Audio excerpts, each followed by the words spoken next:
right, so November is Pancreatic Cancer Awareness Month, and throughout the whole month, the Pancreatic Cancer Action Network is rallying support for their Wage Hope campaign. Here with more on Wage Hope and how you can help bring awareness and support to their cause are Cheryl Vaughn, Pam Schneider, and Regina Martinez. Thank you, ladies, so much for joining us this morning. Thank you for having us. Now, this topic hits really close to home for me. My father actually was diagnosed with pancreatic cancer several years ago, more than 15 years ago, and he actually passed away.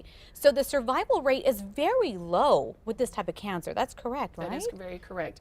Right now, it's in the single digits and has remained that way for 40 years. Pancreatic Cancer Action Network, our goal is to double that survival rate by 2020. You know, and I know a lot of people say out there, you know, once you hear the word cancer, it's just so detrimental on your, well-being, your family. But Yes. Pancreatic cancer, knowing that there's really not a surgery out there that can remove the pancreas, you need it. That is correct. And that's part of the problem is there are no early detection tests right now. And so our goal is also to increase awareness by getting more funding and sustaining the funding that we have from the federal government and getting community awareness so that people can just know what the pancreas is all about. Right, right. And is that what this Wage Hope is about? Wage Hope is our new rallying cry. It's a relentless call to action to accelerate our fight against pancreatic cancer, Okay. no matter what it takes. And you guys are part of the Pancreatic Cancer Action Network. Yes, we are. Correct? We have an affiliate here in Albuquerque, and it's become personal. My father also passed away.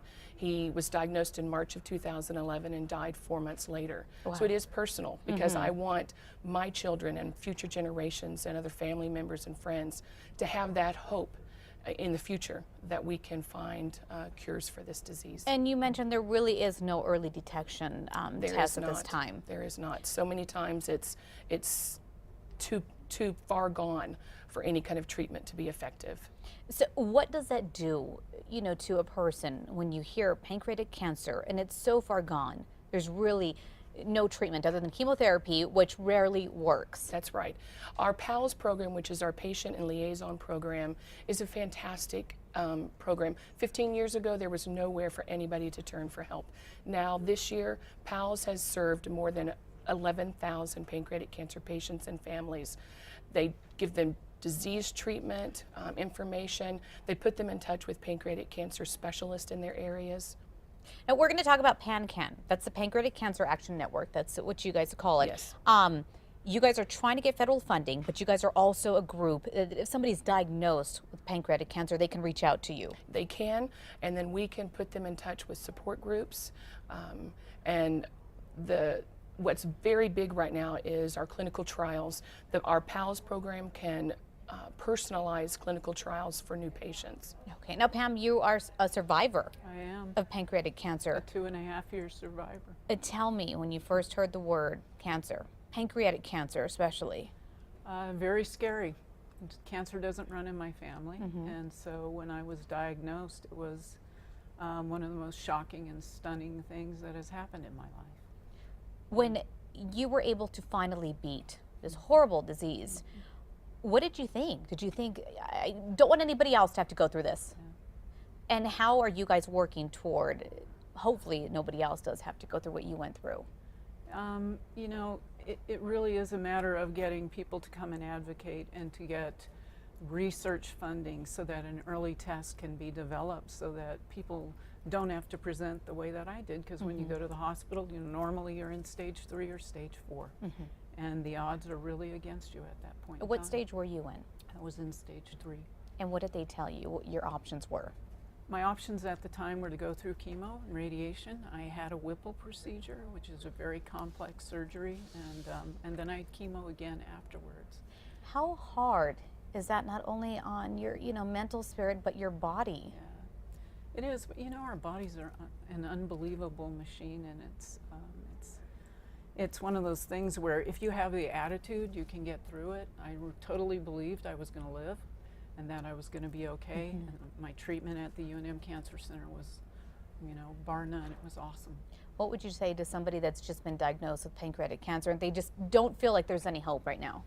I would say get a hold of the people at PanCan or call someone, because they will call me and I can have a talk with them, or anyone else, because there are other survivors. I'm not the only one. And fight. Yeah, and fight. Fight for another day. You have to have awesome attitude about it and just know that it's going to be okay.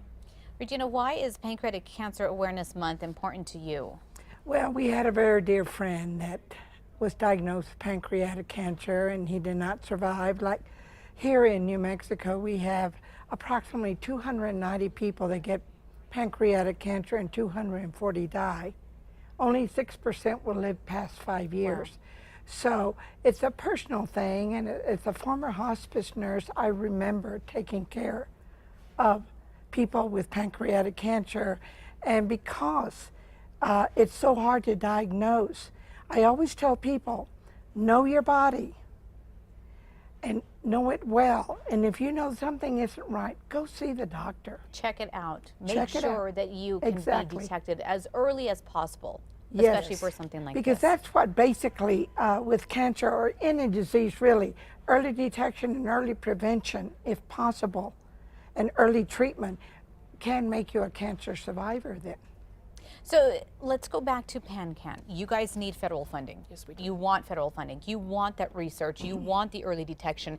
How can you drum up support? Is that what you guys need to get, the federal government to listen to your cries? What do you need? That's right. We have a few events in New Mexico.